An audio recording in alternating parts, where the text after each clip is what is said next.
விழுப்புரத்தில் பெருந்தலைவர் மக்கள் கட்சி மாநில செயற்குழு கூட்டம். காமராஜர் பெயரில் காலை உணவு திட்டத்திற்கு வரவேற்பு. விழுப்புரம் மாவட்டத்தில் பெருந்தலைவர் மக்கள் கட்சியின் மாநில செயற்குழு கூட்டம் நடைபெற்றது. கூட்டத்தில் பெருந்தலைவர் காமராஜரின் பிறந்தநாளும் கொண்டாடப்பட்டது. இதனைத் தொடர்ந்து கட்சியின் தலைவர் என்.ஆர். தனபாலன் செய்தியாளர்களிடம் பேசியபோது, அரசு காலை உணவு திட்டத்திற்கு காமராஜரின் பெயரை சூட்டியிருப்பதை வரவேற்று பாராட்டினார். மேலும் காலை உணவு திட்டத்தை 8ஆம் வகுப்பு வரை விரிவுபடுத்தும் அரசின் அறிவிப்புக்கும் பாராட்டு தெரிவித்தார். காமராஜரின் கொள்கைகளை முன்வைத்து ஊழல், லஞ்சமற்ற நிர்வாகத்தை அரசு தொடர்ந்து செயல்படுத்த வேண்டும் என்றும், இளைஞர்களின் மாற்றத்திற்கான விருப்பத்தை அரசியல் கட்சிகள் மதிக்க வேண்டும் என்றும் அவர் வலியுறுத்தினார்.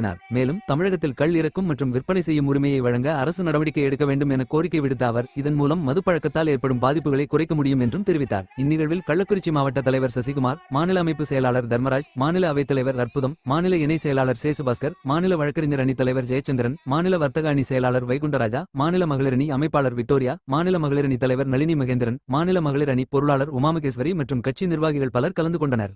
விழுப்புரம் மாவட்டத்திலே மாநில செயற்குழு கூட்டமானது இங்கே நடைபெறுகிறது. இதிலே பெருந்தலைவர் மக்கள் கட்சியினர் சார்பாக பெருந்தலைவருக்கு அவருடைய பிறந்தநாள் விழாவானது கொண்டாடப்பட்டு வருகிறது.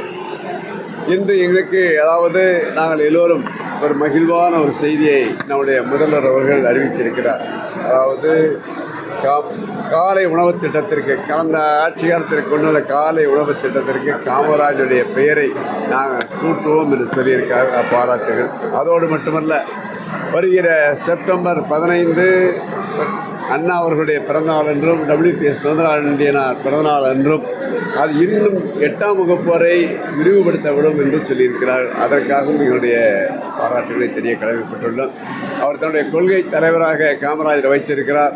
அதே போன்று காமராஜரை போல் நம்முடைய மாநிலத்தை முதலில் கொண்டு வர வேண்டும், ஊழலற்ற நிர்வாகம் இருக்க வேண்டும், லஞ்ச லாவண்யம் இருக்கக்கூடாது என்று ஆசைப்படுகிறார்.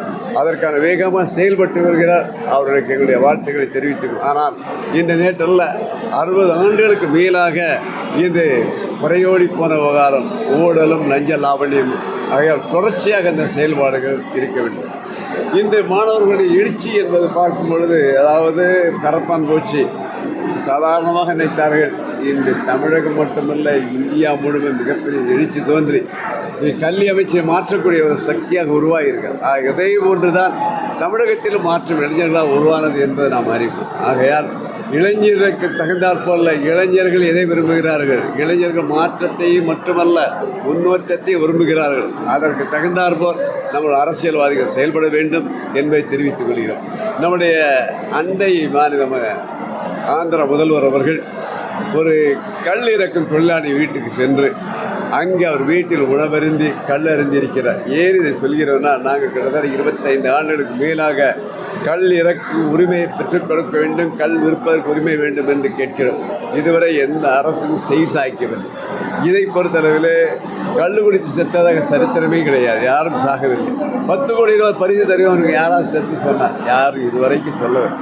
ஆகையால் மதுவுடைய மோகத்தையும் மதுவுடைய அழிவிலிருந்து மக்களை காப்பாற்ற வேண்டுமென்றால் கல்லுகளை திறக்க வேண்டும் என்பதையும் எங்கள் பெருந்தலைவர் மக்கள் கட்சி சார்பாக நாங்கள் வேண்டுகோளாக வைக்கிறோம்.